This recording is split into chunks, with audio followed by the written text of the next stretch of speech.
প্রহ্লাদ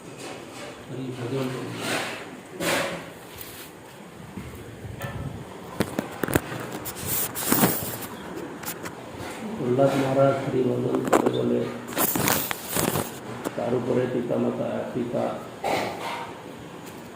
ভীষণ অত্যাচার করে। বালকরা সব শুনেছে, জানে, কিন্তু প্রহ্লাদ তো নির্ভয় নির্বিকার। এই জন্য একদিন বালকরা সব মিলে ধরেছে, তুমি আর আমরা একই সঙ্গে পড়াশোনা করছি, একই গুরুর কাছে শিক্ষা নিচ্ছি, কিন্তু তোমার বুদ্ধি একরকম আর আমাদের বুদ্ধি একরকম, কী করে হলো?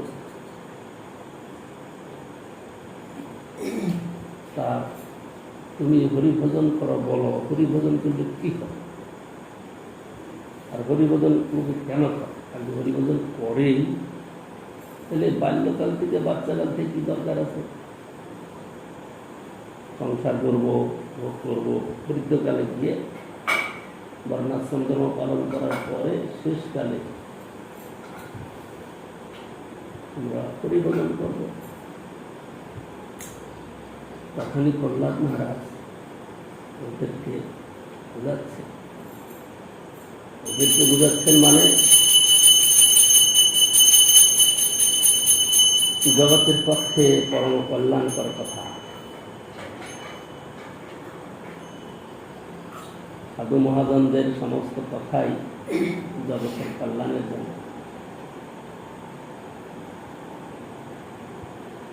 তারা যা কিছু বলেন, যা কিছু করেন,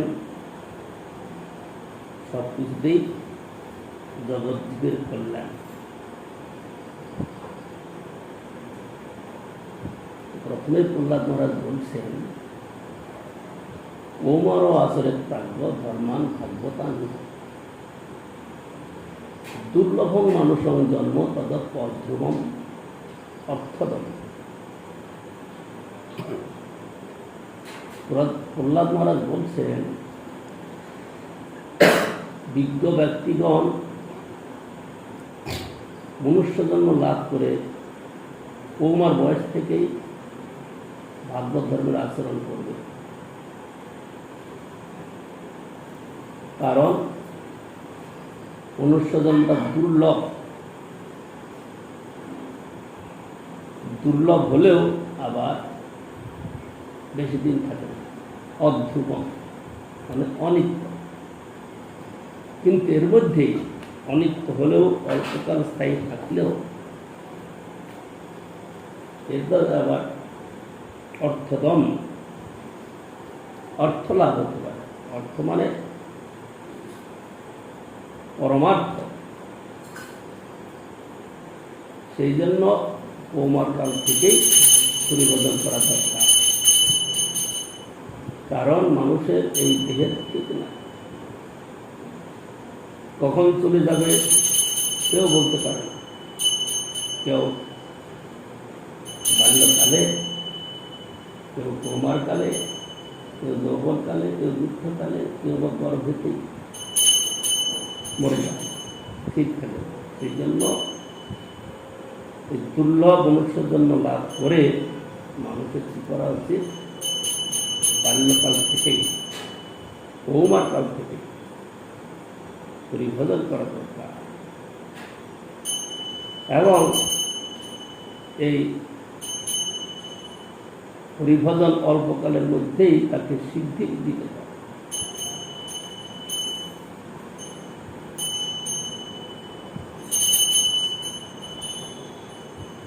যথা হে পুরুষস্য ইহ বিষ্ণুর পাদপরস্পর্শম যদেশ সর্বভূতানাং প্রিয় আত্মা ঈশ্বর সুরি।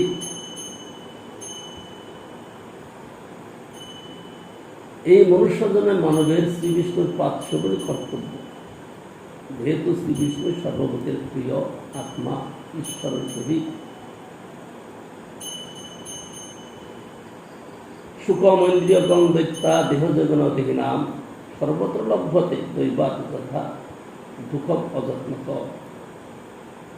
হে দৈত্যবালকগণ, ইন্দ্রিয়জাত যে সুখ সেটা যখনই দেহপ্রাপ্ত হয় দেহের সঙ্গে পাওয়া যায়, তার জন্য নূতন করে চিন্তা করতে হয় না। দেহর সঙ্গে যেন দেহ জগনের দেখি না, সর্বত্র লাভ হয়।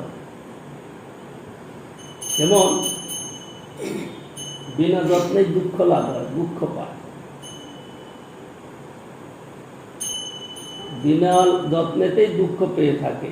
দুঃখের জন্য কেউ যত্ন করে কি অনায়াসে দুঃখ পায়। কিন্তু ঠিক সেই রকম বলছেন, এই বিষয়জাত যে ইন্দ্রিয়জাত সুখ এটা সর্বদেহেতেই পাওয়া যায়। সুতরাং দুঃখের জন্য যেরকম যত্ন করতে হয় না, সেরকম জীবের কর্মানুসারে সুখও সেরকম এসে থাকে। চিরকাল সুখ থাকে না, চিরকাল দুঃখ থাকে না। সুখের সময়টা ভুলে যায়, সুখের সময়টা কখন কেটে যায়। কিন্তু যখন দুঃখ আসে তখন বলে সময় আর কাটছে না। দুঃখের সময়টা আর কাটে না, সুখের সময়টা কেটে যায়। সুখের সময় হোক বা দুঃখের সময় হোক, লোকের হরিভজনের জন্য যত্ন করা কর্তব্য। তৎপ্রয়াসন কর্তব্য যত আয়ুর্বেয় পরম নতটা বিন্দতে সেমন সুন্দর আন্দোলন। অতএব সুখের জন্য অন্য কোনো প্রয়াস করা কর্তব্য না। কারণ দুঃখ যেমন বিনা যত্নে এসে যায়, সুখও সেরকম জীবের কর্মফলে বিনা যত্নে এসে যায়। তার জন্য যত্ন করার কোনো দরকার নাই। যদি তার জন্য যত্ন করতে যায় তাহলে কি হয়, কেবল সময় নষ্ট হয়।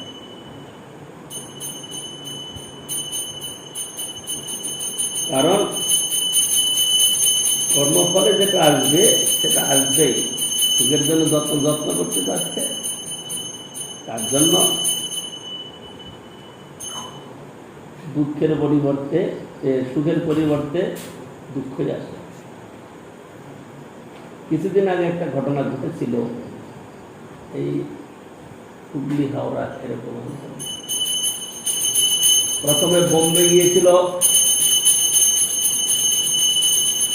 ওই সোনার কাজ করতে, শ্রমিক। তো শ্রমিক হয়ে কাজ করলো, ভালো পয়সা পাচ্ছে, আমদানি। এখন বলে শ্রমিক হয়ে কাজ করলে হবে না, এখন মহাজন হতে হবে। মহাজন হলো, মহাজনে উপার্জন করতে অনেক টাকা, অনেক পুঁজি লাগে। আর সেখানে তো পুঁজি দেয় লোকে, দিতে লোক চাউ সোনা দিয়ে দেবে, 200 চাও 500 চাও দিয়ে দেবে। টাকা দিলেই হলো, তুমি টাকা ফেরত দিয়ে দাও। ওখানে যারা ব্যবসা করে 200 গ্রাম 500 গ্রাম সোনার চাল তারা দিয়ে দেবে।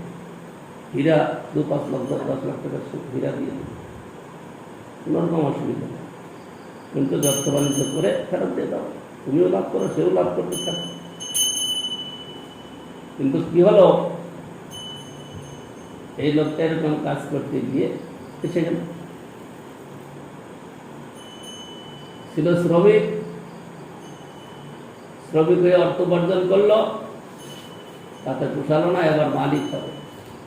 মালিক হইয়া কি হলো, অনেক বেশি ধন কামানোর ইচ্ছা করলো, তারপরে বিয়ে করলো, তারপরে একটা সন্তান হলো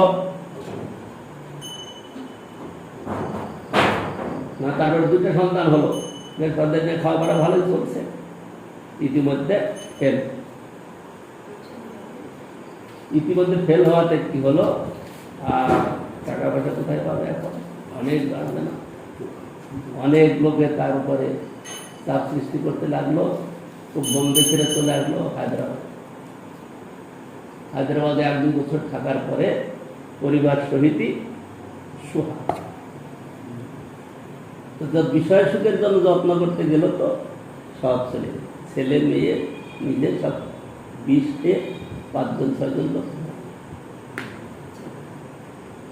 তো সেই জন্য ভগবান মুকুন্দের চরণারবিন্দ ভজনের যেরূপ আত্যন্তিক শ্রেয় লাভ হয়, বৈষয়িক সুখার্থ যত্ন করিলে কখনো তার বিশেষ শ্রেয় লাভ হয় না, তার জন্য কেবল আয়ুক্ষয় হয়ে থাকে।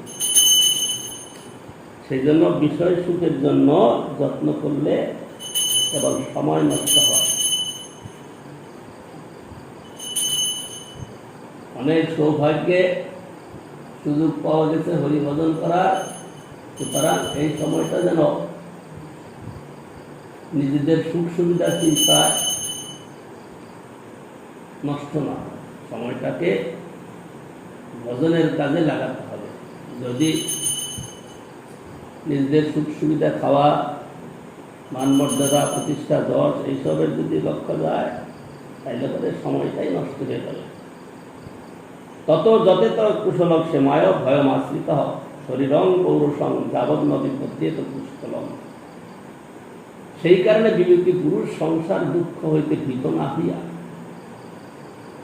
যে পর্যন্ত এই পরিপুষ্ট মানব শরীরটি বিপন্ন বা অসমর্থ না হয়, শৈশব হইতে তাবৎকাল পর্যন্ত সেম লাভের জন্য, মানে মঙ্গল লাভের জন্য যত্ন করিবে। এইটা প্রহ্লাদ মহারাজ বলছেন।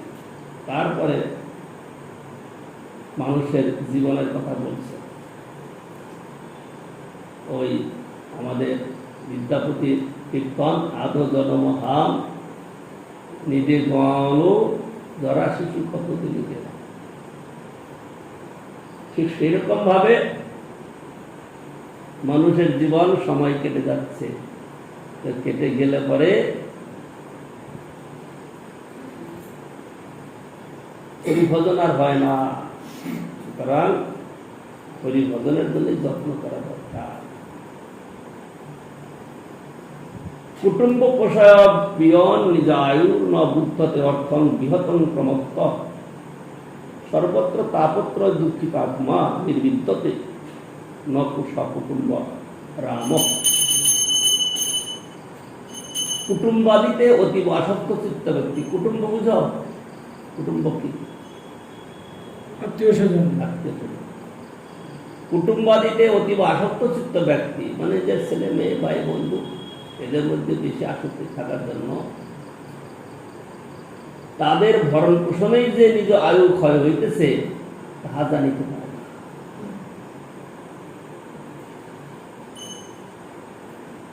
ছেলে আমার কতটা কাজের যোগ্য নয়, তো কি করতে হবে? নিজেই কাজ করে খাওয়াতে হবে। তাহলে ছেলের বিয়ে দিতে হবে না, কাজ জানে না, কি আমাকে করে খাওয়াতে হবে। খাওয়াতে খাওয়াতে জীবনটা যাচ্ছে। ছেলে তো নিজের মজায় আছে, সে কাজও করবে না, আর বাবার উপরে চাপ দেবে, যে টাকা নাই, টাকা দাও। আর বাপ মনের আনন্দে করে যাচ্ছে। তাতে কি বলছে? এইরকম কুটুম্বতে আসক্তি থাকার জন্য তাদের ভরণ পোষণেই সময় চলে যায়, তাহা জানিতে পারে না। আর ভগবত আরাধনারও পরমার্থ নষ্ট হয়ে যাইতেছে, তাহাও অবগত নহে। কিন্তু তুচ্ছ কপটমাত্রের ব্যাঘাত তীক্ষ্ণভাবে অনুভব করে।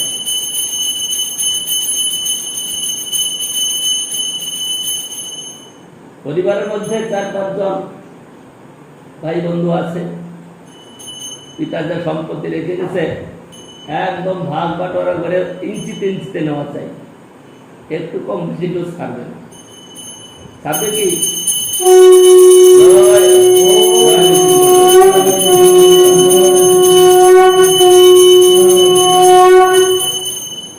এক ইঞ্চি কেউ ছাড়বে না।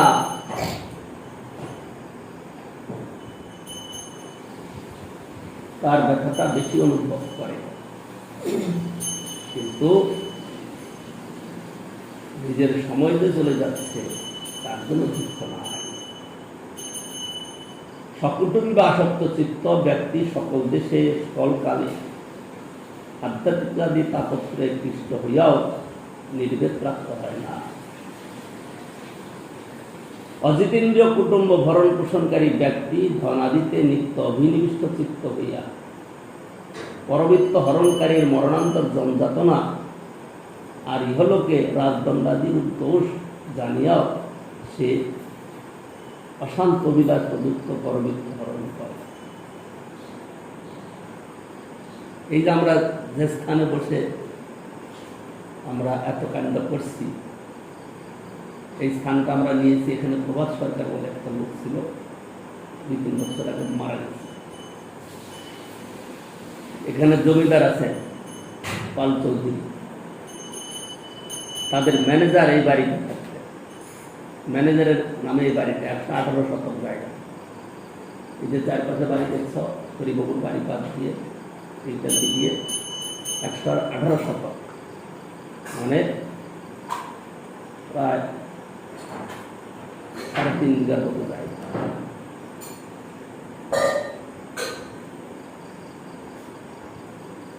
না, 3.5 বিঘার, 5 বিঘার, 5-6 বিঘার মতো। 333 হচ্ছে 99। 3.5 বিঘার মতো, 3.5 বিঘার মতো জায়গা ম্যানেজার বাবু থাকতেন, গাঙ্গুলি গঙ্গোপাধ্যায়। ভদ্রলোক মারা যান, তার পত্নী থাকতেন। পত্নী এখানে থাকতেন না, বিধানসভা থাকতেন কলকাতা, কিন্তু বাড়িটা থাকতেন। এই বাড়িটাকে দখল করার জন্য, নেওয়ার জন্য এই প্রভাত সরকার যা তার উপর অত্যাচার করেছে অবর্ণনীয়। এখানে আসলে তার পেছনে লোক লাগিয়ে রাখে, নানা রকম হুমকি, রাত্রে তাকে বিশ্রাম ঘুমাতে দেবে না, বিল ছুড়বে, এ করবে, রাস্তায় বেরোতে দেবে না। নিজে মুখে বলেছে আমাকে, ট্রেনে চড়তে গেছে, ট্রেনে সেখানেই তার পেছনে লাগিয়ে দিয়েছিল, ট্রেনে গিয়ে হুমকি ধমকি মারবে, বুড়ি মানুষ। 18,000 টাকায় লিখিয়ে দিল, বোধহয় 10,000 দেয়নি, নিজে মুখে বলেছে। এই 118 শতক জায়গা 18,000 টাকা, বহুদিন আগের কথা, ধরো 40 বছর আগে হবে। আমরা এখন তো আবার 13 বছর 14 বছর হচ্ছে, তার 20 বছর আগে বা 25 বছর, ওই 40 বছরের কথা তখন নিল। নিয়ে এখন পরবর্তীকালে নিজেরই চলে না, টুকরা টুকরা করে বিক্রি করা শুরু করে। এমনি তার পয়সাপাতি কম নয়, কিন্তু তাদের যে পয়সাপাতি কম, পেট্রোল পাম্পটা ভাই করেছে, কিন্তু পরধন নেওয়ার জন্য কত কিছু করে। হ্যাঁ, প্ল্যান করে করেছে।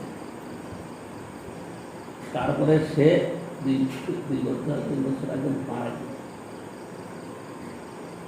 এত কিছু করেও তার এই পরিণাম হলো, নিজে রাখতে পারলো না। এটার দ্বারা যে তার তো ওটা ভালো হলো তাও হলো, কিন্তু সে এর জন্য এত কিছু করলো। অজিতেন্দ্র কুটুম্ব ভরণ পোষণকারী ব্যক্তি ধর্মাদিতে নিত্য অভিনিবিষ্ট চিত্ত হইয়া পরবিত্ত হরণকারীর মরণানন্তর জমযাতনা আর ইহলোকে রাজদণ্ডাদির দোষ জানিয়াও সে অশান্ত বিলাস প্রযুক্ত পরবিত্ত হরণ করে। এই তার ভাইটা, তার একটা আরো 2 ভাই আছে, তার এক ভাই মন্টু সরকার। এখানে জনার্দন মহারাজ ছিলেন, জনার্দন মহারাজ চলে গেলেন, তার এক সেবিকা ছিলেন। সেবিকা গিয়ে ওর কাছে বিচার দিয়েছে, মহারাজ নাকি আমাকে 2 কোটি টাকা দিয়েছে, সে টাকা আমি মন্দিরের কাজ করতে। সেই দিয়া ওই লোকটা ক্লাবের ছেলেদের ডেকেছে, এই মহারাজ থেকে টাকা দেয় তো।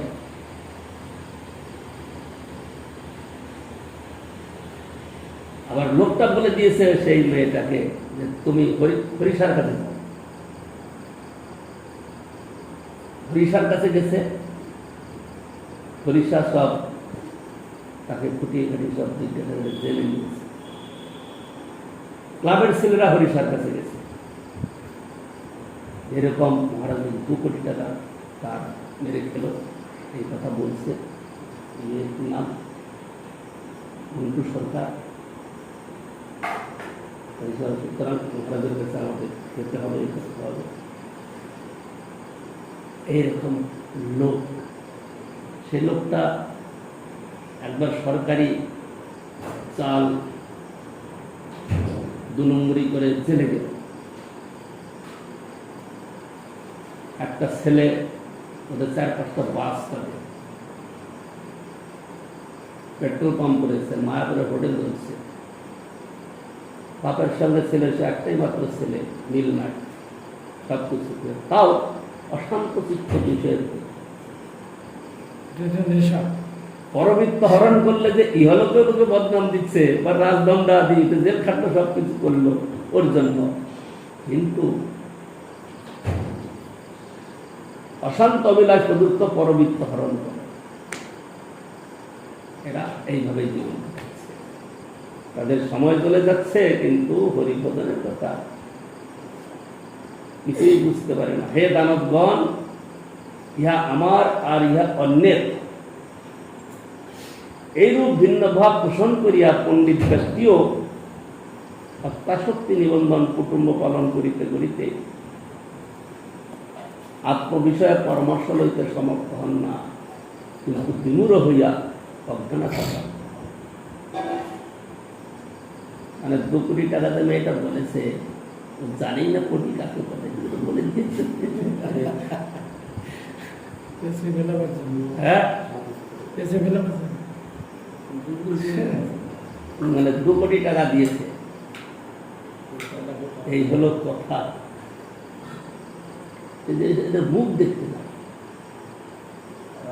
আসবে মুখ দেখতে না।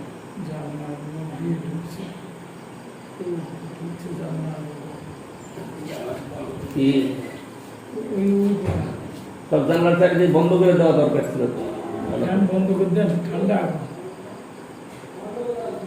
ফ্যান চালানো দরকার। এই রান্নাঘরের লাইট গুলা ঠিক করো, তাড়াতাড়ি কাজ ছাড়ো, নাহলে পোকা পড়বে সব জায়গায়।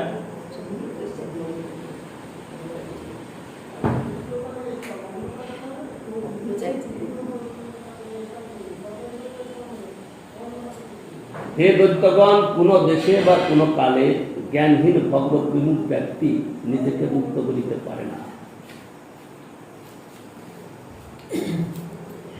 সেই কামলম্পট ব্যক্তিগণ বিহারার্থ স্ত্রীগণের ক্রীড়া মেঘতুল্য হইয়া পড়ে, পুত্র পৌত্রাদি তাহার বন্ধন সিংহল তুল্য হয়। অতএব বিষয়াসক্ত দৈত্যগণের সঙ্গ দূর হইতে পরিত্যাগ করিয়া আদিদেব শ্রী নারায়ণের শরণাপন্ন হও। তিনি আসক্তিরহিত ভগবত ভক্তগণের অভীষ্ট অপবর্গ স্বরূপ।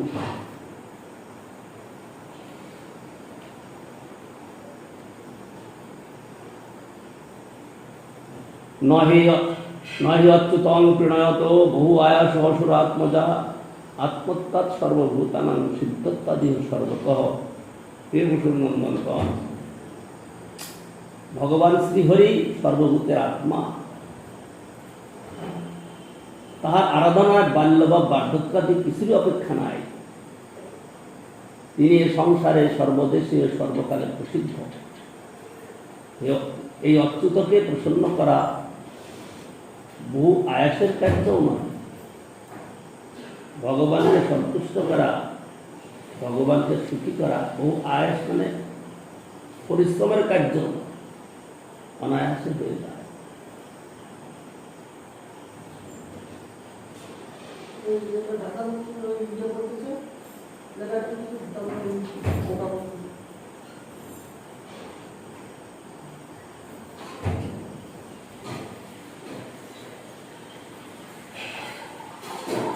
বলছেন ত্রিনয়ত পরিচর্যয়া ত্রিনয়িতুম ন বহু আয়াস যথা কুটুম্বং ত্রিনয়তি ভাব।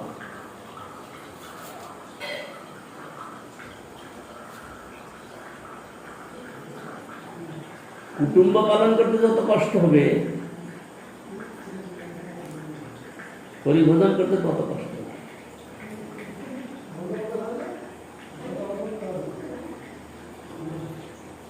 নচতস অন্বেষণে শ্রম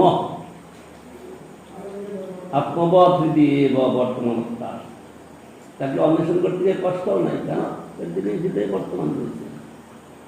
নচত তৃণনে অপি শ্রম, তাকে সন্তুষ্ট করার জন্য কোনো পরিশ্রম নাই, কোনো কষ্ট নাই।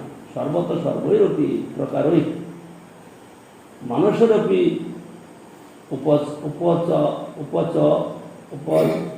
উপচাবস্তৎপ্রণনস্য।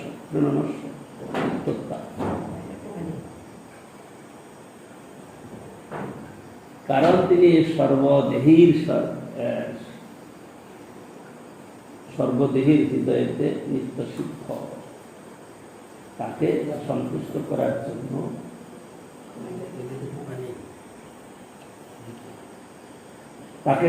করার জন্য কোনো কষ্ট করতে হয় না, কারণ তিনি নিত্য সিদ্ধ বস্তু।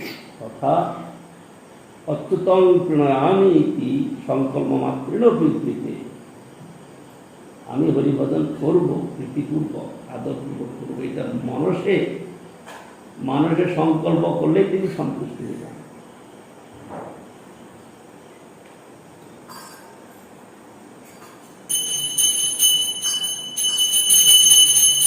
তথা অচ্যুতং প্রণয়ামি ইতি সংকল্প মাত্রেণ প্রীতিতে,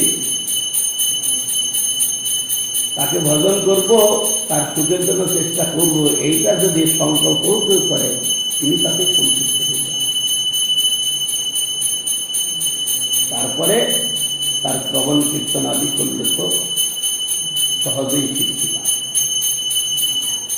এটা প্রহ্লাদ মহারাজ বলছেন যে ভগবানকে, নিজের আত্মীয় স্বজনকে সন্তুষ্ট করতে যত কষ্ট করতে হবে, ভগবানকে সন্তুষ্ট করতে গিয়ে তত কষ্ট করতে হবে না, কারণ তিনি তো নিত্য সিদ্ধ হৃদয়ে রয়েছে। তাকে সন্তুষ্ট করার জন্য অত কষ্ট করতে হবে না, তাকে সন্তুষ্ট করার কোনো কষ্ট সাধ্য নয়।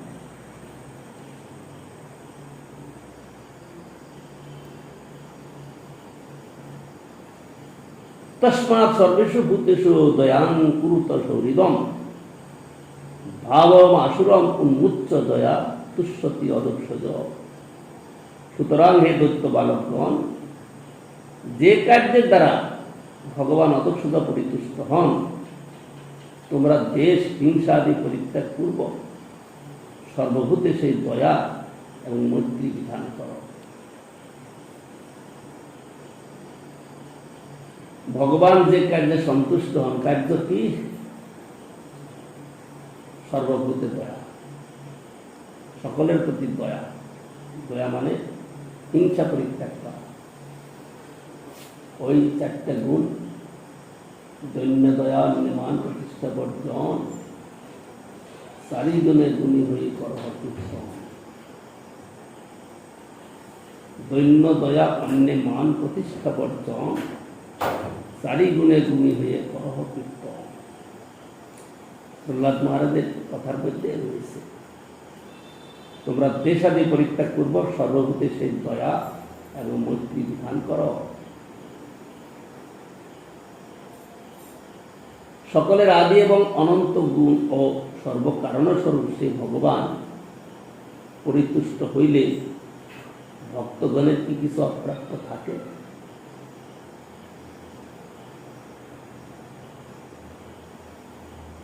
সত্যাদি গুণের পরিণাম বশত যে সকল ধর্মাদি নিষ্পন্ন হয়, তদ্বারাই বা কি ফল হইবে? তদীয় পদারবিন্দ সেবারত তদ্গুণ স্তবকারী ও সারগ্রাহী আমাদের পক্ষে ঈশ্বরের সাযুজ্য মোক্ষেই বা প্রয়োজন।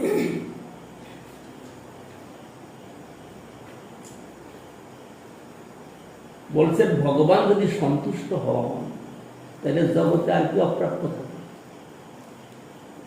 ভগবানকে সন্তুষ্ট করা বাদ দিয়ে যদি আমরা বর্ণাশ্রম ধর্ম পালন করি, সত্যগুণ আদির দ্বারা যে সৃষ্টি হচ্ছে, বর্ণাশ্রম আদি, সেইটা পালন পালন করেই বা লাভটা কি হবে?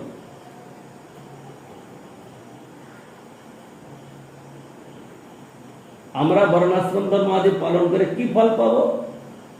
ধর্মের ফল, কর্মের ফল পাবো অর্থ, অর্থের ফল পাবো ভোগ, তারপরে গিয়ে মোক্ষের কথা চিন্তা করবো। কিন্তু মোক্ষ হয় ধর্ম, অর্থ, কাম, এই তিনটেই থাকে। মোক্ষের দিয়ে কেউ যেতেই পারে না। আচ্ছা, তাও যদি যায়, তো যারা ঈশ্বরের ভজন করছে, ভগবানকে লাভ করছে, তাদের মোক্ষেরই বা প্রয়োজন কি? কারণ মোক্ষটা কোথাকার, মোক্ষটা কোথার থেকে আসছে, মোক্ষের স্বরূপটা কি? সে তো ভগবানই সব। ভগবান যদি না থাকে এসব কিছু কেন থাকে? ভগবান আছে বলেই সব আছে। সেই জন্য ভগবানের ভজন করলে সব কিছু সিদ্ধ, আর কিছু প্রয়োজন নাই। সকলের আদি এবং অনন্ত গুণ ও সর্বকারণস্বরূপ সেই ভগবান পরিতুষ্ট হইলে ভক্তগণের কিছু অপ্রাপ্ত থাকে? যদি কেউ বলে যে বর্ণাশ্রম ধর্ম পালন করেও কিছু আমরা পাবো, কি পাবে তোমরা? বর্ণাশ্রম ধর্ম পালন করলে ধর্ম, অর্থ, কাম ত্রিবর্গ পাবে। ত্রিবর্গ পেয়ে এর মধ্যেই ভ্রমণ করতে থাকবে সংসারে। কিন্তু মোক্ষ আমরা পাবো, মোক্ষ পাওয়াটা তো সস্তা নয়। ঠিক আছে, তুমি যখন চেষ্টা করছো মোক্ষের জন্য, করতে থাকো, কিন্তু যদি ভগবানকেই পেয়ে যায়, তাহলে মোক্ষের দরকার কি আছে? প্রহ্লাদ মহারাজ এই কথাটা বলতে চাচ্ছে।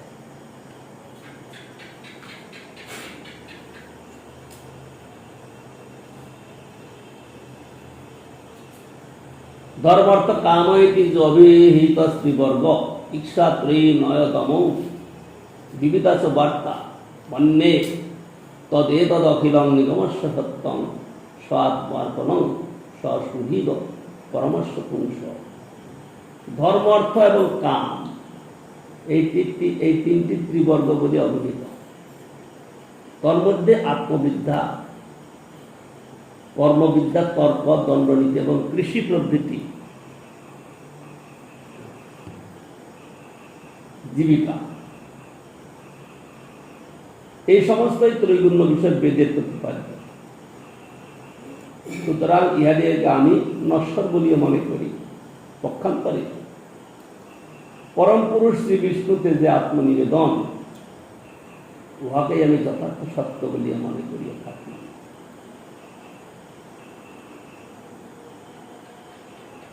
শ্রবণ কীর্তনাদির কথা আমরা শুনি,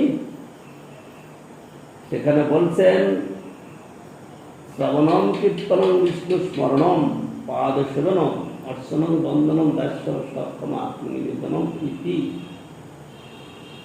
পুংস ইতি পুংস ইতি পুংস অর্পিত শ্রবণ কীর্তনম বিষ্ণু স্মরণম পাদ সেবনম অর্চনম বন্দনম দাস্য সক্ষম আত্মনিবেদনম ইতি পুংস অর্পিত বিষ্ণু ভক্তির নবলক্ষণা। এই 9 প্রকার ভক্তির কথা যে বলছেন শ্রবণ কীর্তন কেবল করলে হবে না। শ্রবণ কীর্তন করার প্রথম সূত্রটা হলো কি? আপনি এসে বসুন, এখানে বক্তৃতা করুন, ফালতু একটা, মানে কি যে নির্লজ্জের মতো রোজ রোজ কসকস করে, তাহলে এখানে এসে বক্তৃতা করুন, ফালতু একটা উৎপাদ।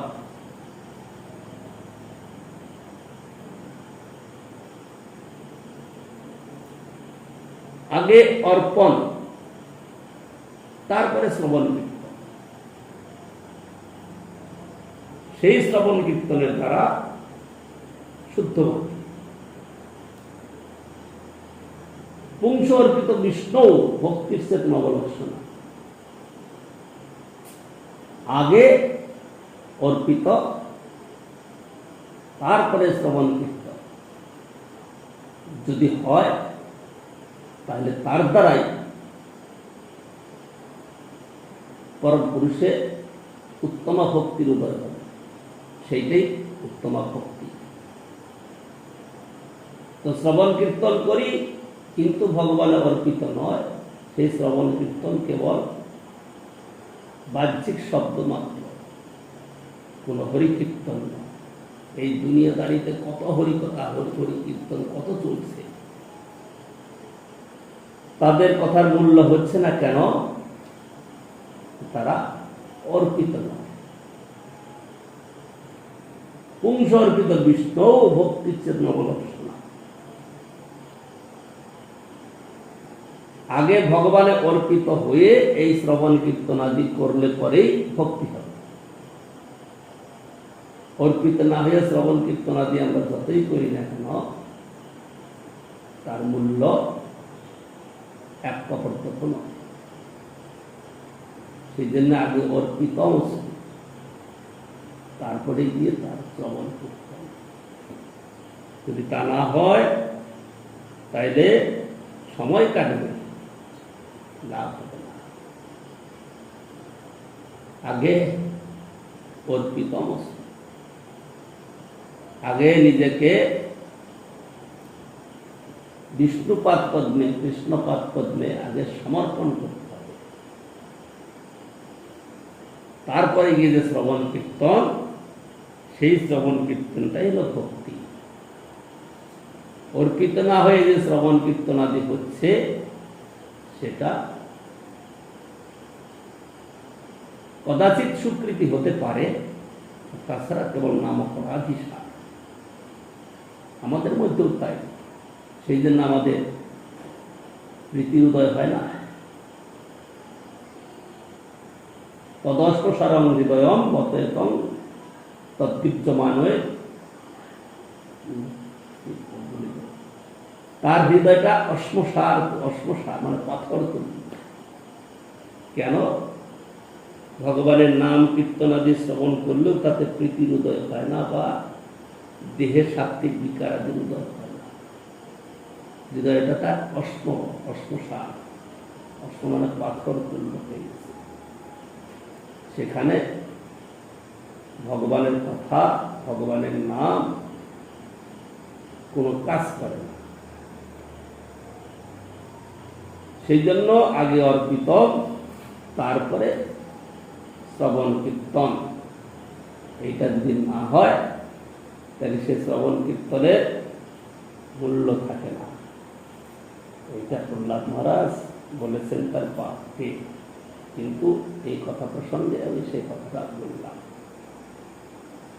পক্ষান্তরে পরম পুরুষ শ্রী বিষ্ণুতে যে আত্মনিবেদন এখানে কথাটা আসছে, উহাকে আমি যথার্থ সত্য বলিয়া মনে করিয়ে থাকি। যদি আত্মসমর্পণ না হয়, সমর্পিত আত্মা না হয়, তাহলে শ্রবণ কীর্তন তো হাজারা দুনিয়া ভর করছে। একবার আমাদের রুয়েল বাবু বললেন, কলকাতায় একটা বড় হল আছে, তাতে কয়েক হাজার লোক বসে,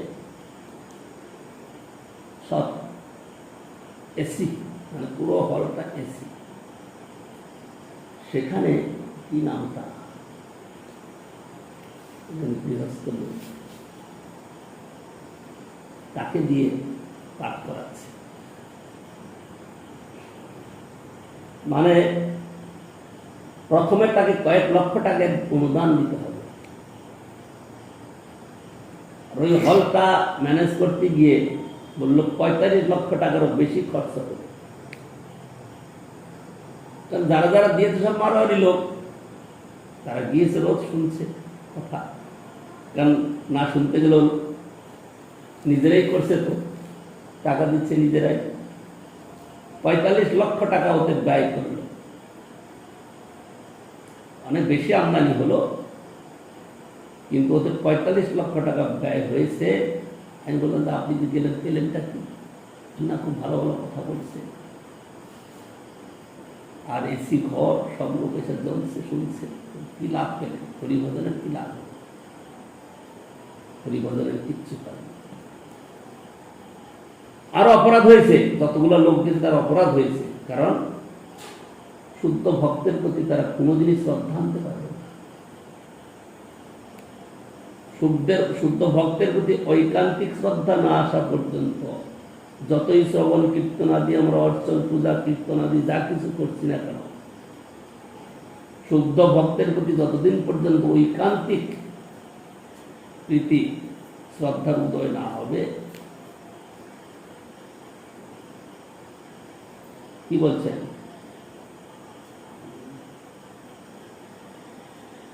শরণাপত্তি বিনা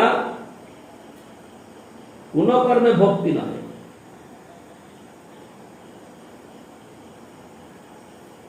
শরণাপত্তি বিনা কোন কর্মে ভক্তি নয়।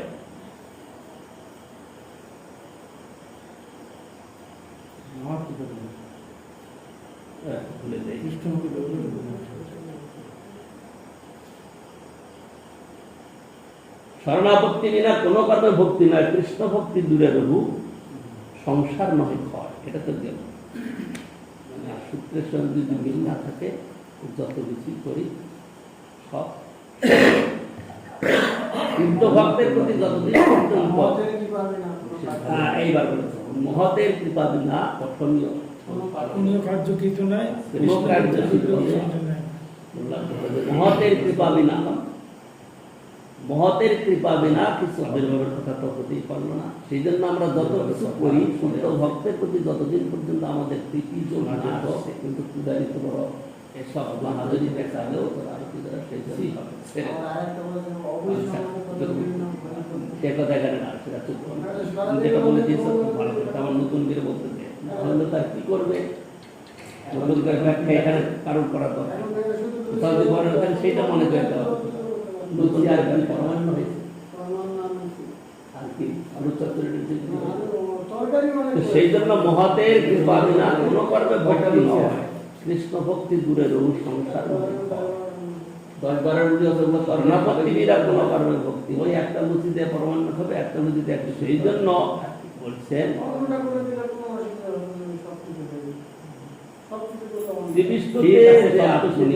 হোক না কেন, উহাকেই আমি যথার্থ সত্য বলিয়া মনে করি। হতেই তোমার সন্তুষ্টি হোক, যদি নিবেদিত আত্ম না হয়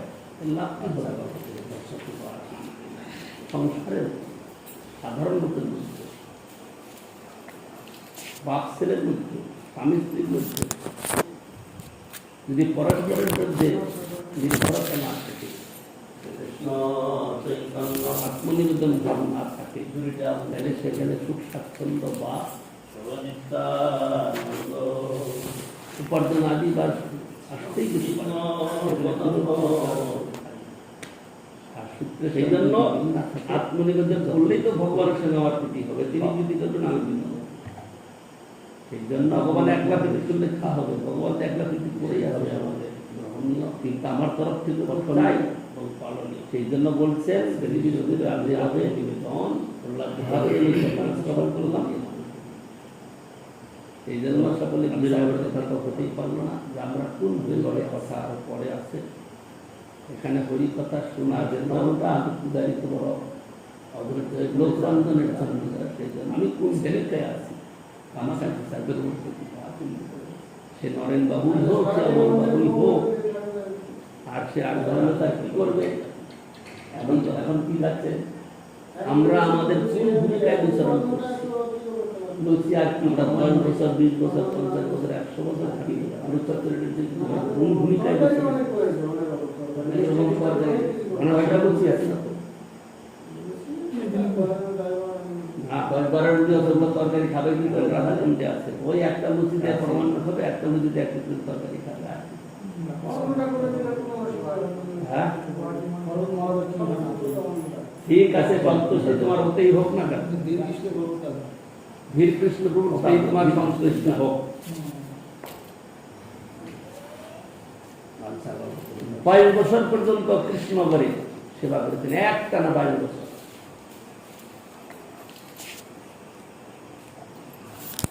যখন গৃহের থেকে চলে আসলেন একটানা 22 বছর সেবা করেছেন। কোথাও নবদ্বীপে 2 একবার এসেছেন,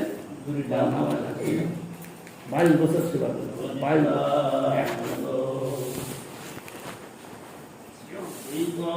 বছর বুদ্ধি শুদ্ধি না, কিন্তু সূত্রের সঙ্গে যদি গুরু গৃহের প্রতি যে আদর্শ উচিত করি সব সেবা শুরু সারা জীবন করে এই জন্য আপনার এরাই শিক্ষা এরাই মহত্বপূর্ণ হবে না আমাদের মতো লোকেরা মহত্ব হবে হয়তো সব বুঝে না বলে লোকে তাকে পাগল বলতে পারে কিন্তু তার যে গুরু গৃহের প্রতি মমতা আকর্ষণ সেটি তো ভক্তির কথা আর আমরা সারা জীবন কাটিয়ে গেল আমাদের কিছু 22 বছর একাধারে করেছে তারপরে গিয়ে করেছেন সেবা গয়াতে গয়ার থেকে তারপরে রাধাকুণ্ডে শেষে বৃন্দাবনের রাধার সামনে পাবে দর্শন সে লোক সারা জীবন কাটিয়ে বুদ্ধি কম হলেও বোধ শক্তি কম হলেও এরাই মহান কারণ এরা গুরু বৈষ্ণবের প্রতি গুরু গৃহের প্রতি এদের একান্ত আসক্তি এবং এখানে যে আত্মনিবেদন করছেন সেই কথাটাই প্রকৃষ্ট প্রচার তারা নিবেদিত আত্মা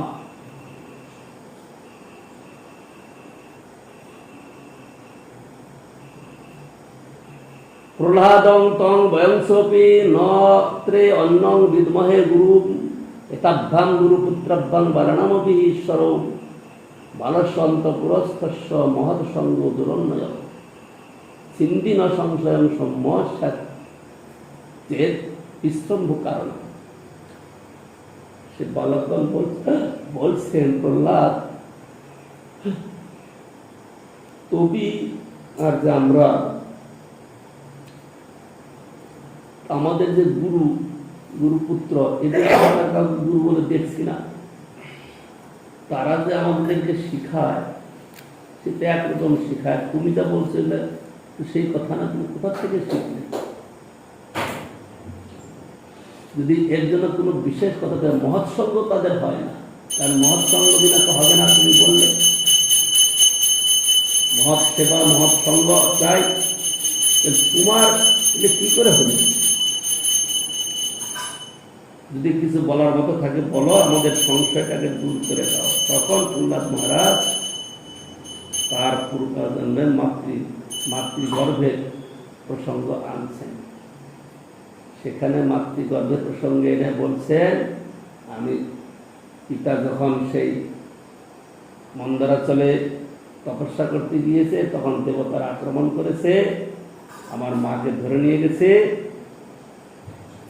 তখন নারদ স্বামী রাস্তায় এসে সেই দেবরাজকে ধরেছে যে কি করছো তুমি পরস্ত্রীকে হরণ করে নিয়ে যাচ্ছ এটা তোমার পক্ষে শোভা পায় না বলছে না আমি একে নিয়ে যাচ্ছি একে এর গর্ভে যে সন্তান আছে একে মারার জন্য কারণ হিরণ্যকশিপুর সে আরো শক্তিশালী একে মেরে আমি তারপরে একে ছেড়ে দেবো বলে একে মারবে কি করে এর গর্ভে যে আছে তো মহাজন একে কেউ মারতে পারে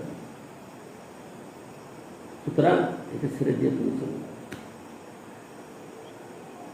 তারপরে যখন এই কথা শুনলেন সে দেবরাজ তাকে পরিক্রমা করে ছেড়ে দিয়ে চলে গেল এখন কাঁদতে লাগলো কোথায় যাবে সে কোথায় থাকবে অনেক দূরে নিয়ে গেছে তখন নারদ গোস্বামী বলছে তুমি মাত্র চিন্তা করো না আমার আশ্রমে চলো তোমার স্বামী যতদিন তপস্যার থেকে না ফিরে তুমি আমার আশ্রমেই থাকবে আশ্রমে সেবা করার সময় মনে মনে সংকল্প করছে যে স্বামী যতদিন না আসে ততদিন যেন আমার গর্ভ প্রসব না আর আমার এই সন্তানের প্রতি হিংসা করবে সে মরবে নারদ গোস্বামী তার মনের ভাব বুঝে বুঝে কথা তাই এইভাবে করে সে নারদ গোস্বামীর আশ্রম থেকে তারপরে তার মাকে পাঠিয়ে দেয় বাড়িতে যখন বাড়িতে পাঠিয়ে দেয় তারপরে ও নারদ গোস্বামীর কথা যত গর্ভের থেকে সে শুনেছে, গর্ভের থেকে সব জ্ঞান লাভ করেছে। এই কথাটা বালকদেরকে বোঝালেন যে আমি মাতৃগর্ভে যখন ছিলাম নারদ গোস্বামী সমস্ত কথা আমার মাকে শুনিয়েছে, কিন্তু মা স্ত্রী সুলভ বুদ্ধির জন্য সেসব ভুলে গেছে, কিন্তু আমি কিন্তু কিছু ভুলি না, আমার সব মনে আছে। সুতরাং আমার গুরু হলেন নারদ গোস্বামী, এরা আমার গুরু। এই কথাটা প্রহ্লাদ মহারাজ ওদেরকে শোনালেন।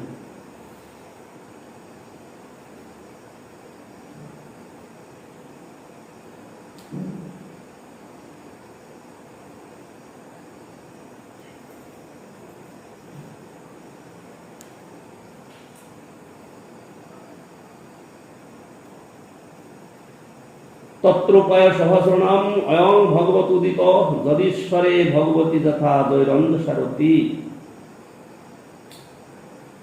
যথাচরিত যে সকল ধর্মানুষ্ঠান দ্বারা ভগবান ঈশ্বরে অবিচলিত আসক্তি হয়, সহস্র সহস্র উপায়ের মধ্যে তাহাকে শ্রেষ্ঠ বলিয়া ভগবান বর্ণনা করিয়াছে। তাহলে তো সহজ হয়ে গেল।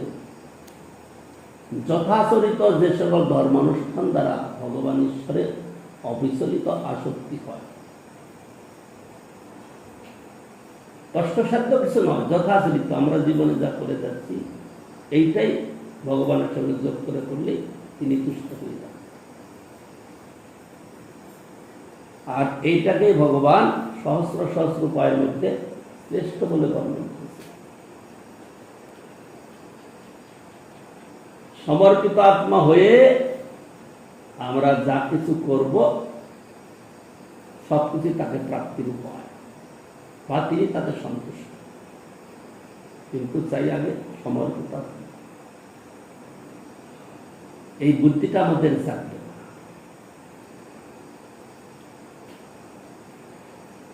কারণ সমর্পিত হতে গেলে তাহলে আমার স্বতন্ত্রতা, আমার সদুদ্দিটা, আমার যে নিজের কিছু আছে সেটা যাবে কোথায়? তাহলে এই যে তাহলে আমাদের যে বড় বড় মহাজনগণ তারা তো ভগবানের ভজন করেছেন, তাহলে তারা তো নিজের নিজের সব কিছু করেছেন, তাহলে তারা কি স্বতন্ত্র নয়? তারা পরতন্ত্রের স্বতন্ত্র, আর আমরা স্বতন্ত্রের পরতন্ত্র। তারা শরণাপত্তি হয়ে স্বতন্ত্রতা করেছে, কি জন্য? তার সেবার জন্য, তার সুখের জন্য। আর আমরা এখন স্বতন্ত্রতা করছি কি তার উপরে চাপিয়ে দেওয়ার জন্য, তার সেবা বাদ দিয়ে নিজের সুবিধার জন্য। আর তারা যে স্বতন্ত্রতা করেছেন সেটা তার সুখের জন্য। গোবিন্দ মহাপুরুষ সেবা করেন,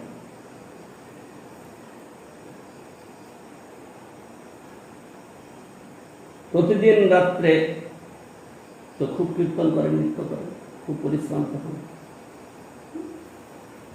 রাত্রে প্রসাদ পাওয়ার পরে বিশ্রাম করেন মহাপ্রভু, তখন গোবিন্দ গিয়ে তার পাদ সম্বোধন করেন, শরীর টিপে দেন, প্রতিদিন তার নিয়ম।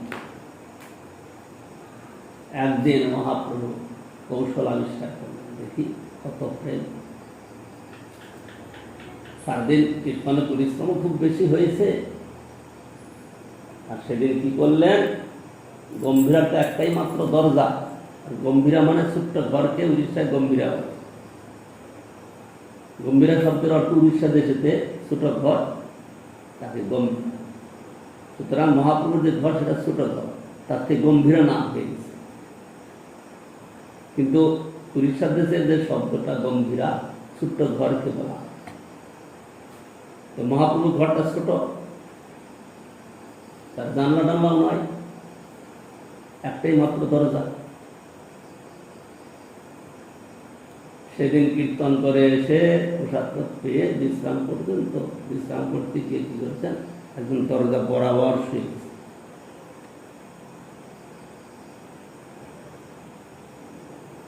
দরজা বরাবর শুয়ে গেছেন। এখন গোবিন্দ মহাপ্রভুকে প্রসাদ পাইয়ে থালা বাসন ধুয়ে জায়গা মার্জন করে আর অন্যান্য কিছু সমাধান করে যখন দিয়েছেন প্রতিদিনের মতো, দেখতে মহাপ্রভু একদম দরজা বরাবর শুয়ে আছে। বলছেন, প্রভু একটু শুনুন, আমি তো সেবা করব, একটু শুনুন। দুবার তিনবার বলেছেন, ধাক্কাও দিয়েছেন। বলছেন, আমার শরীর সারা নড়াবার মতো আজকে সামর্থ্য নাই, আমি এত ক্লান্ত হয়ে তুমি সেবা না করে চলে যাও, সেবা করতে হবে, আজকে আমি এরকম করে।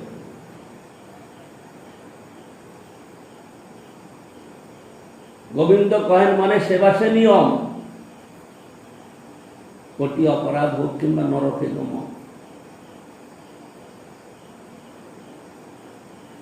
গোবিন্দ কি করলেন, নিজের উত্তরীয় চাদরটা মহাপ্রভুর দিয়ে তাকে ডিম দিয়ে দিল।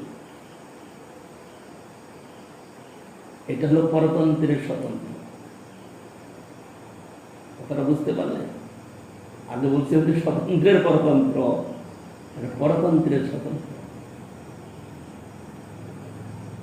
পরতন্ত্রের স্বতন্ত্র মানে তার সুখের জন্য যেটা করি সেটা স্বতন্ত্রতা হলেও তার সুখের জন্য,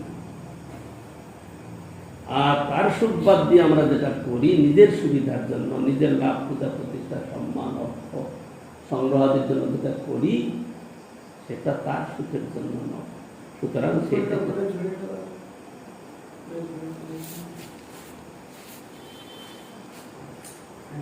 সেইটাকে বলা হবে স্বতন্ত্রতা।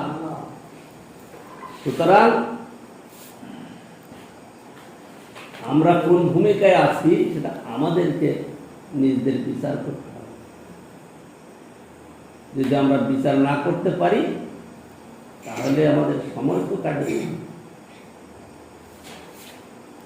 সময় চলে যাবে, সময় কারোর জন্য থাকবে না।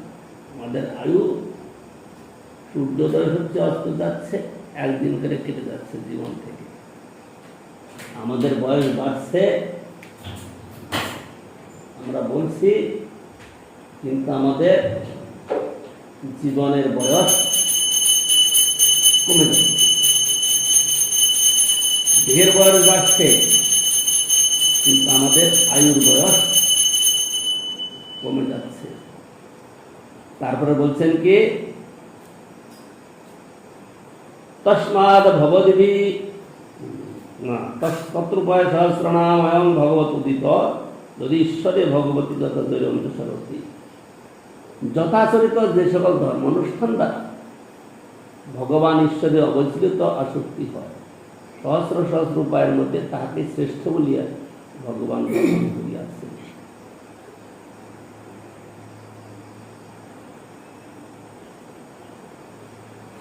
গুরু শুশ্রূষয়া ভক্তা সর্বলব্ধ অর্পণেন চ সঙ্গেন সাধু ভক্তা নাম ঈশ্বর আরাধনেন চ শ্রদ্ধয়া তৎকথয়াংশ কীর্তনের গুণকর্ম নাম তৎপদাম্বরুহ ধ্যানাৎ তদ্লিঙ্গেশ্বর অরহনাথ দিবি। এখানে বলছেন গুরুত্বপূর্ণ সিদ্ধান্ত। এখানে প্রহ্লাদ মহারাজ সাধন ভজনের সার কথাটা বলে দিচ্ছে।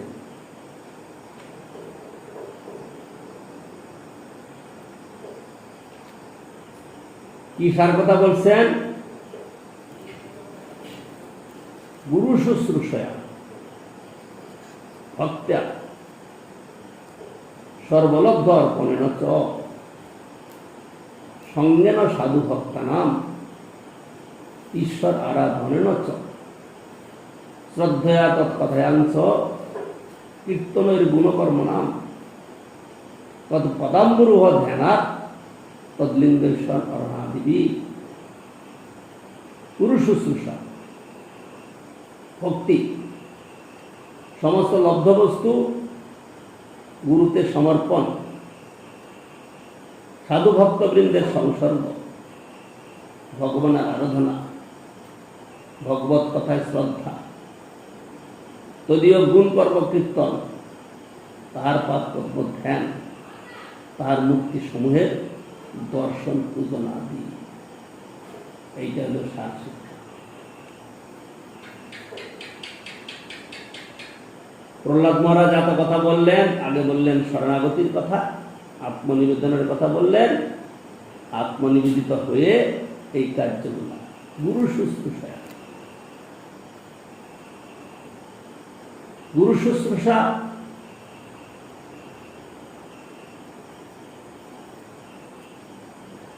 অনেকে গুরুদেবের শ্রীঅঙ্গের সেবা করবার সুযোগ পান। বহু শিষ্য থাকলে তো সকলেই গুরুদেবের শ্রীঅঙ্গ সেবা করতেন না, এবং মাধবেন্দ্র পুরীপাদে অনেক সন্ন্যাসী শিষ্য ছিলেন, মাত্র দুইজনই তার কাছে থাকতেন, শ্রী রামচন্দ্রপুরী আর শ্রী ঈশ্বরপুরী। রামচন্দ্রপুরী তার কাছে থেকেও কিছু লাভবান হতে পারেন নাই, আর ঈশ্বরপুরীপাদ তিনি সর্বগুণের সাগর। কি করে হয়েছে? গুরু শুশ্রূষা। তিনি তো পণ্ডিত ব্যক্তি প্রথম থেকেই, তারপরে গুরুদেবের আশ্রয় নেওয়ার পরে তিনি গুরু সেবা করেছেন। গুরু সেবা কি করেছেন? শুশ্রূষা করেছেন। ওখানে রামচন্দ্রপুরীও ছিলেন, দুইজনে একসঙ্গেই ছিলেন, কিন্তু রামচন্দ্রপুরীর সেবাটা ততটা শুশ্রূষাযুক্ত না। ইনি শুশ্রূষা করেছেন। শুশ্রূষা বুঝো? শুশ্রূষা মানে সেবা শুশ্রূষা যাকে বলে। শুশ্রূষা শব্দের অর্থ বুঝাবে প্রীতিপূর্বক, আদরপূর্বক যত্ন করা। তো গুরু শুশ্রূষা করেছে, আর রামচন্দ্রপুরী তা কিছু করার অবসর নেন। তিনি থাকতেন, কখনো কিছু করতেন, ওই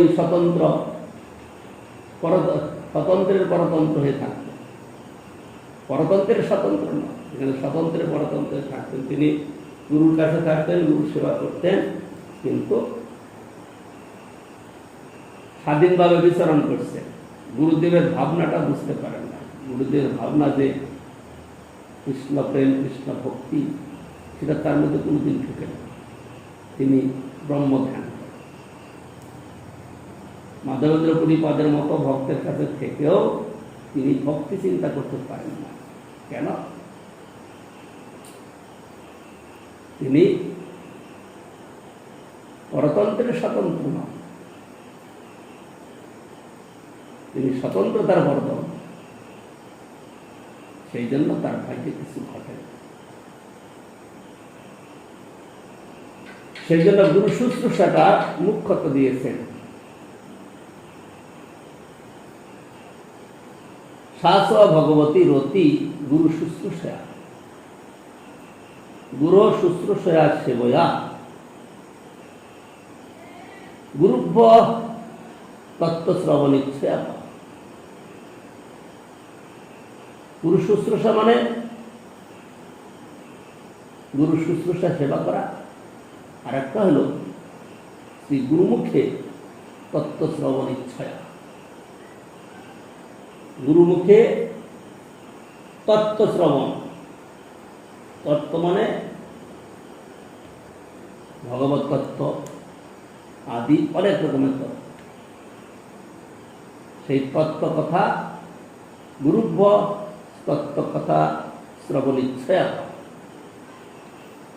গুরু শুশ্রূষা করবে এবং গুরুর কাছে সমস্ত তত্ত্ব কথা শ্রবণ করবে, তারপরে সমস্ত লব্ধ বস্তু সমর্পণ করবে।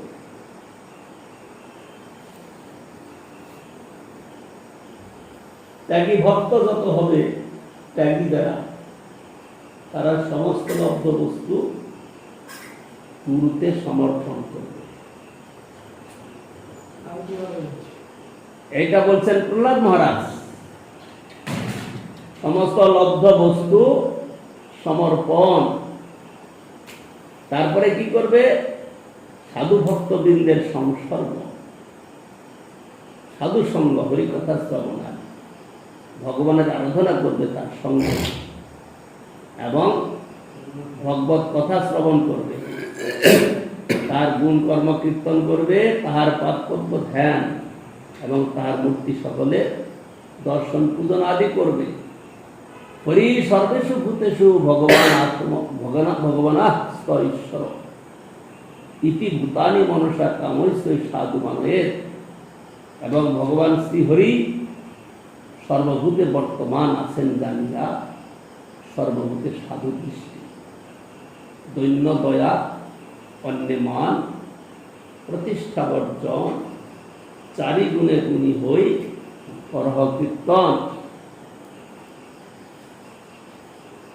তারপর বলছেন এবং নির্জিত সর্বর্গই ক্রিয়তে ভক্তির ঈশ্বরে বাসুদেব ভগবতী দয়া সংলভ্যতে রতি। এই সকল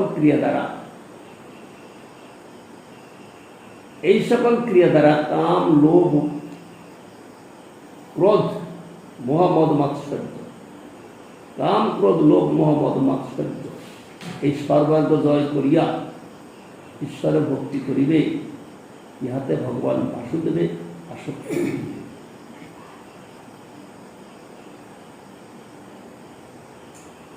নিঃসম্য কর্মাণি গুণান অতুল্যান বীর্যানি লীলা তনুভি কৃতানি যদা অতি হর্ষোৎপলকাশ্রু গদগদম প্রৎকণ্ঠ গায়তি রৌতি নৃত্যতি।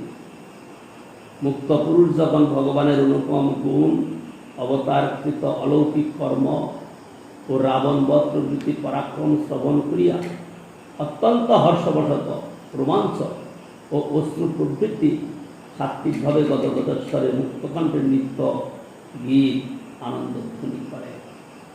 যখন ভগবানের কথা শুনে তার হৃদয়েতে ওইরকম আনন্দের প্রকাশ হয়, বাহ্যে প্রকাশ পায় কি করে? গদগদ স্বরে তিনি ভগবানের নাম গুণগান কীর্তন করে। এইটা হলো প্রহ্লাদ মহারাজের শিক্ষা। সেই জন্য যারা ভক্তির কথা জানতে চাইবে তাদের প্রহ্লাদ মহারাজের শিক্ষাটাকেই মানতে হবে। আমরা লম্ফজম্প যতই করি না কেন, অর্থাদি সংগ্রহে আমরা অনেক কটু হই না কেন, আমরা লোক সন্তোষের দিক দিয়ে অনেক রকমের প্রতিষ্ঠা লাভ করতে পারি না কেন, কিন্তু যদি এইসব শিক্ষাগুলো গ্রহণ করতে না পারি তাহলে কেবল সময়ই কাটবে, বাস্তবিক লাভ কিছু হবে। শরীর আমাদের অনেক বলিষ্ঠ হতে পারে, লোকের কাছে অনেক সম্মান পেতে পারি, লোকে মর্যাদা দিচ্ছে। ওই তো বড় বড় সাধুদের কথা বললাম, ৪৫ লক্ষ টাকা খরচ করলো, কি পেলেন? অনেক জ্ঞানের কথা বলে, জ্ঞানের কথা তো বলল, কিন্তু আপনারা কি লাভ করলেন? সাধু সঙ্গ কিছু হলো, এত লোক গেল, একটা লোক কি কোনোদিন তারা এই এতক্ষণ যে ব্যাখ্যা করলাম এরকম কথা কি একটা বুঝতে পারবে, শুনতে পারবে? আর তারা কি শোনাবে? তারা শোনাবে একটু হাসি মজাক করে অনেক কথা শুনে, তাদের কথার মধ্যে একটু হাসি মজাক থাকে। কি তত্ত্বগত সিদ্ধান্ত কথা বলবে তারা? যতই তারা জ্ঞান লাভ করে থাকবে না কেন, তাদের মধ্যে স্ফূর্তি লাভ করতে পারে না, কারণ তারা নিবেদিত আত্ম নয়। যতক্ষণ নিবেদিত আত্ম না হবে ততক্ষণ পর্যন্ত এই জ্ঞান আসতেই পারে না। ছোট্ট একটা দৃষ্টান্ত দুই একবার বলেছি, আমার জীবনের অভিজ্ঞতার কথা। প্রথম জীবনে যখন আমি এলাহাবাদে আশ্রম মহারাজ, প্রথমবার গুরু মহারাজ গিয়েছে, এখন সেখানে প্রত্যেক মঠে মঠে গেলে নিয়ম আছে শ্রদ্ধাঞ্জলি লেখে। আজকাল সেটা আজকাল মনে হয় আছে বৈশাখ। আজকে মহারাজ বারবার বলছে আমাকে, এই তুমি একটা কিছু লেখো। যখনই আমি লিখতে যাই আমার কপটতা ধরা পড়ে যায়। কপটতাটা কি? আমি তো এখানে থাকবো না, আমি তো বৃন্দাবন চলে যাবো। কারণ বৃন্দাবন যাবো বলেই বেরিয়েছি, কিন্তু বৃন্দাবন যেতে পারি নাই, কালে আমাকে আটকে দিয়েছে। তো মনে মনে তো ভাবনা রয়েছে বৃন্দাবন যাবো, বৃন্দাবন যাবো। আমি কিছুতেই লিখতে পারছি না, কারণ লিখতে গেলে তো কপটতা হচ্ছে। আমি লিখতে পারছি না, এক লাইনও লিখতে পারছি না, কারণ যা লিখবো সবটাই তো কপটতা হবে। অনেক দোকানে বক্তৃতা লিখে, কিন্তু তার মধ্যে মূল্যটা কি আছে? সব কপটতা। আমার নিজের অভিজ্ঞতা থেকে সব কপটতা। এই যত লেখা করি, পণ্ডিতাদি প্রকাশ, যত কিছু পত্রিকা দিতে, যা কিছু সব কপটতা। এর 1% মূল্য নাই। কারণ আমার অভিজ্ঞতা দেখতে হবে, ছোটবেলাকার কথা। আমি যখন লিখতে যাই, আমার কলম একটা শব্দও লিখে না, কারণ আমি তো কপট। আজকে যে কথাগুলো বলবো, কালকে তো আমার দ্বারা সেটা হবে না, আমি করবো না, সেটা তো কপটতা হবে। এর মধ্যে ঘটনা কি ঘটল? একদিন, প্রতিদিন তো সকালবেলা আরতি কীর্তনের পরে গুরু মহারাজকে দর্শন করতে যায় সকলে। তখন গিরি মহারাজ, অরণ্য মহারাজ, জগজীবন প্রভু, ভারতী মহারাজ, সদপস্য প্রভু, তারপরে রুদ্র প্রভু আমাকে খুব ভালোবাসতেন সকলে। ঋষিকেশ মহারাজ, গুরু মহারাজের সেবক, 3-4 জন সেবক থাকতেন, তারা সব, আরো অন্যান্য যে উজ্জ্বলতের কাল তো সব সেখানে বসে। অনেক লোক আমরা গিয়েছি, বা 30-40 জন, 25-30 জন, 40 জন হবে। প্রথম যখন আমরা গেলাম, গুরু মহারাজ নিজের মনে মনে কিছু বলছে। আমরা সকলে গিয়ে আগে প্রণাম করলাম, প্রণাম করে আবার দাঁড়িয়ে বললাম, হাত জোর করে কতক্ষণ থাকার পরে গুরু মহারাজ বললেন, বস।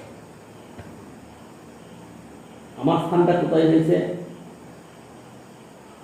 ওই গুরু মহারাজের ভজন কুটিরের বারান্দায় পূর্ব দিকে খাট বিছানা থাকতো, ওর উপরে তিনি লম্বা হয়ে থাকতেন। তার এলাকা থাকতেন, এখানে দরজা, তার ডান পাশে আমি ঘরের কোনা, ওখানে গিরি মহারাজ, ভারতী মহারাজ, জগজ্জীবন প্রভু, ঋষিকেশ মহারাজ, আশ্রম মহারাজ, সব সেখানে আছে।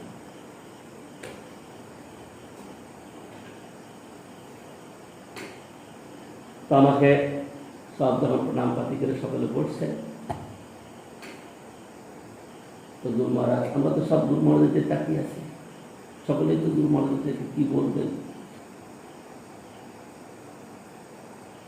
সব তাকিয়ে আছে। এদিকে সব 2-4 বার এদিকে দিতে দেখে মাথাটা গেল, লাইট তোমার মনে কি আছে বলো তো, ওটা তোমার মনে কি আছে, ধমক দিয়ে।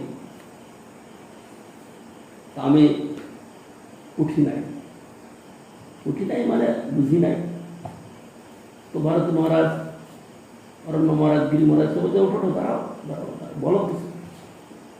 আর জগজ্জীবন প্রভু আমার খুব ভালোবাসত, অল্পদিনই দেখা তাদের সঙ্গে, বেশি দিন না, 1-2 বছরই মতো।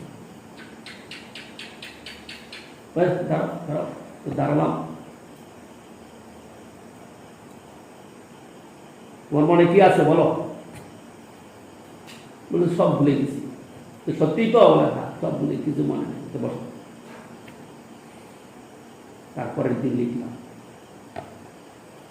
লিখলাম, সকলে নতুন ছেলেটা নতুন এসছে, তো ভালো লেখা লিখল কি করে। গুরু মহারাজ গেলেন ওখান থেকে লখনৌ, লখনৌ আশ্রম মহারাজ সাথে গেলেন, আমাকে চার্জ দিয়ে গেলেন। আমি কেউ যাচ্ছে লখনৌতে, ফল কিছু দিয়ে ঝুরি করে পাঠিয়েছি, একটা চিঠি লিখেও দিয়েছি। সেই চিঠিটা গুরু মহারাজ নাকি ভক্তদেরকে কয়েকবার শুনিয়েছে, কয়েকটা আসরে বলছে এটা পরখ করে শোনো। আমার অভিজ্ঞতার কথা হলো, যতক্ষণ কপটতা আমরা করছি, ওই কপটতার মধ্যে যত কিছু প্রকাশ পাচ্ছে তার মূল্য 1 পয়সার না। কপটতা হইলে দূর, প্রবেশে প্রেমের পুর, জীবের হৃদয় ধন্য হয়। অতএব বহু যত্নে আনিবারে প্রেম রত্নে, কপটতা রাখা অতি দূরে। কপটতা যদি হৃদয়ে থাকে আর বাড়ছে, আমরা অনেক কিছু দেখাচ্ছি, করছি লম্ফজম্ফ, ধন সংগ্রহ আদি, অর্থ উপার্জন আদি অনেক কিছু করছি, সেই সব কপটতার ফল শূন্য। লোক সম্মান, মর্যাদা, অনেক কিছু আমরা ভালো করতে পারে, কিন্তু শরণাপত্তি বিনা, মহৎ কৃপা বিনা ভক্তি হবে না। এইটাকে ভালো করে জেনে নিয়ে কাজ করতে হবে। যদি করতে পারি তাহলে প্রহ্লাদ মহারাজের সূত্রের সঙ্গে আমাদের মিলবে, আর তা নইলে পরে সূত্র না মিললে পরে কিন্তু অঙ্ক ঠিক হবে না। অ্যালজাবরার সূত্র যেটা আছে, অঙ্কের সূত্র যেটা আছে, যোগ বিয়োগ পূরণ ভাগ আদি যা কিছু আছে, যদি সূত্রের সঙ্গে মিলিয়ে করি তাহলে সব ঠিক। আর সূত্রের সঙ্গে যদি মিল না থাকে, যত কিছুই করি সব শূন্য। সেই জন্য প্রহ্লাদ মহারাজের শিক্ষা বিশেষভাবে আমাদের গ্রহণীয়, পঠনীয় এবং পালনীয়। আজকে ঈশ্বরদেবের আবির্ভাবে প্রহ্লাদ মহারাজের শ্রবণ করলাম, তো আবির্ভাবের কথা তো হতেই পারলো না। আবির্ভাবের কথা আরো পরে আছে, শোনা যেত, কিন্তু পূজারি তো বড় অধৈর্য হয়ে পড়েছে, আরতি করা, সেই জন্য ছেড়ে দেওয়া কাঞ্চা ওদের মধ্যে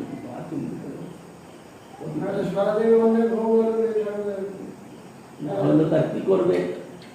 এখন এখন কি লাগছে? লুচি আর কি পরমান্ন হয়েছে, আর কি আলু চচ্চড়ি, তরকারি অনেক করেছে, অনেক রকম তরকারি। কয়টা লুচি আছে? 10-12 লুচি আছে, ওগুলো তরকারি খাবে কি করে? তাহলে ওই একটা লুচি দিয়ে পরমান্ন খাবে, একটা লুচি দিয়ে একটা তরকারি খাবে, আর কি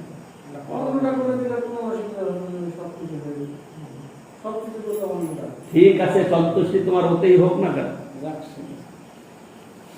হতেই তোমার সন্তুষ্টি হোক।